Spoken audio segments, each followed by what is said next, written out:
guys showed a lot of support on my last video where I talked about the real life counterparts of Hajime no Ippo characters. That being said, I am back with a part 2, but today we're going to be talking about the real life counterparts of the techniques used in Hajime no Ippo. Starting off with the Dempsey roll, as it is the most iconic move in the show. In the anime, Ippo came up with this move on his own, only later finding out that it was a technique made by Jack Dempsey. However, in the manga, Ippo was inspired directly by Mike Tyson, who doesn't actually use the Dempsey roll at all. Mike Tyson is the person who popularized the Customito shift, named after Mike Tyson's trainer. While not exactly the same as the Dempsey roll, I'm sure you see the similarity in this clip. Of course, the move that Ippo uses is the actual Dempsey roll, the technique of real-life boxer Jack Dempsey. But it's pretty interesting how the writer of Hajime no Ippo chose to make Ippo's Dempsey roll a product of the Customito shift, once again hammering down on the similarities between Ippo and Mike Tyson. Mashiba is easily one of the most realistic fighters in Hajime no Ippo. Most, if not all of his techniques are derived from real-life boxers. First up, his flicker jab. This is a technique popularized by fighter Thomas Hearns, where you relax your lead arm and as fast as possible, reach out to your opponent's face and snap your wrist without focusing on stepping into or putting power into the punch. The flicker jab is often portrayed in Hajime no Ippo as a zoning tool Mashiba uses to reach his opponents from supernaturally far away. That's exactly how Thomas Hearns used it as well, as just like Mashiba, his height and reach were also absolutely ridiculous. As a matter of fact, Hearns has never been at a reach disadvantage in his career. This is what makes the flicker jab so effective despite not putting power into it. It's not made to get knockouts, it's made to keep your opponent away from you using your size, just like in the show. Mashiba also uses the Hitman style, where everything down to the detail of swinging his hand, albeit while very exaggerated, is also the stance of Thomas Hearns. The reason Thomas Hearns would use this stance is to optimize the use of his height as well as his flicker jab. The purpose of moving the hand back and forth was to, just like in Hajime no Ippo, briefly confuse his opponent and mix them up. Vorg's signature move, the White Fang, was very likely modeled after Sugar Ray Leonard's finish against Daniel Aldo Gonzalez on March 24th, 1979. Sugar Ray Leonard is seen finishing his opponent with an uppercut into an overhand, exactly what Vorg's White Fang entails. This could almost be seen as a coincidence, but seeing how Miyata is directly modeled after Sugar Ray Leonard, the finish looks almost exactly like the White Fang Vorg does, and we have seen him mentioned many times throughout the series, makes it extremely likely the writer of Hajime no Ippo is a fan of Sugar Ray Leonard and the White Fang was inspired by this KO. Since you've made it this far in the video, guess how many subscribers I have based off what you've seen so far, and if the number is lower than what I actually have, consider dropping a subscription to help me hit that number. We are currently at 1,640. Next up is one of the more unrealistic techniques in Hajime no Ippo. I'm talking about Date's rubbernecking. When I first saw this, I thought, no way this is a real technique, but it actually is. It's not known who invented this technique or who made it popular, but someone who is very known for doing it is Roberto Duran, a name you might recognize as the inspiration for Takamura. Just as Date uses it in Hajime no Ippo, rubbernecking is a technique where you turn your head to reduce the impact of the punch. Interestingly enough, I did find a clip of Roberto Duran doing this in a fight, and it looks exactly like Date doing it in Hajime no Ippo.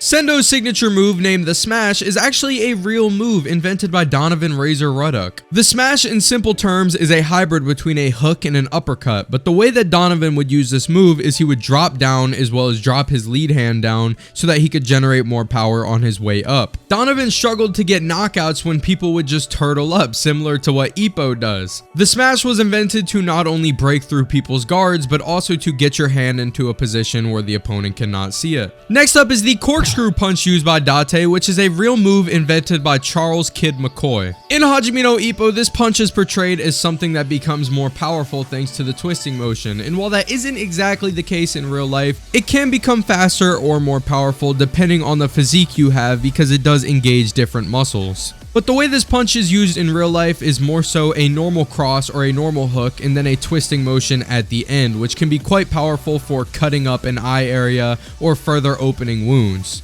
Furthermore, if you slip a punch, it is a good way to punish your opponent because it's not going to be as visible as an overhand. People have been debating the pros and cons about this technique for a long time, which has led to it not being exactly that popular today. However, it is used in other martial arts and a bunch of people will claim that it is a great technique. Next up is the gazelle punch, a move that is spammed by Ippo. This is a move that was invented by Floyd Patterson but made popular by himself, Rocky Marciano, as well as Mike Tyson. Ippo's version is most likely taken from Mike Tyson as he is very inspired by him. This is a technique that is better used by shorter boxers such as Ippo, as you need to get in the correct position to snap your legs into the punch. This is a very dangerous punch because of that. You are kind of throwing yourself into a position to generate more power, but it will be absolutely devastating if you are countered. Next up is Miyata's cross counter. This is actually inspired from another anime who was inspired by a real show. Miyata's cross counter is inspired by fellow boxing anime Ashita no Joe, who has inspired Hajime no Ippo many times throughout its lifespan, being referenced countless times throughout the manga. The cross counter is a very old technique, and as the name implies, it is called the cross counter because your arms cross with your opponents as you go to counter them. I could not find who popularized or made this technique because presumably it was used all the way back in the 1800s, so it would be impossible to find that out. Miyata also has a technique called the red lightning technique, which is a combination of a corkscrew punch as well as a cross counter. Thanks to the corkscrew punch's ability to generate power from a short distance, this is a very viable move in real life. However, I have not seen it used yet, probably because the corkscrew punch is not that popular.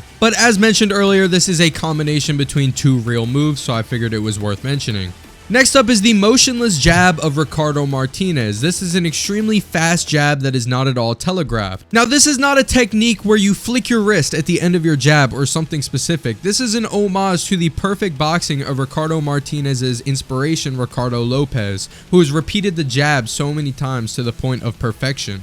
But I will say, in a video by Michael J. White, he explained that a lot of people are taught to jab at an angle, and if you jab completely straight, you are more likely to be accurate. So just imagine the best boxer when it comes to jabs, absolutely perfect form, and then make them repeat that jab a million times, and you probably end up with a pretty similar technique to Ricardo Lopez's perfect jab. Ricardo Lopez is most likely the boxer that Morikawa respects the most, as he said in an interview, "I could not believe that a boxer could be that good." And that is the inspiration behind Ricardo Martinez, and that is definitely the motivation behind the motionless jab. Next up, we have the rabbit punch. This is a blow delivered to the back of the head or to the base of the skull, notorious for its potential to cause severe and irreversible injuries, including spinal cord injury or instant death. This punch is so dangerous that it is considered to be the worst thing you could do in the boxing ring, and even recently in 2015, Pritchard Colin, a well-known boxer, was struck in the back of the head, which put him into a coma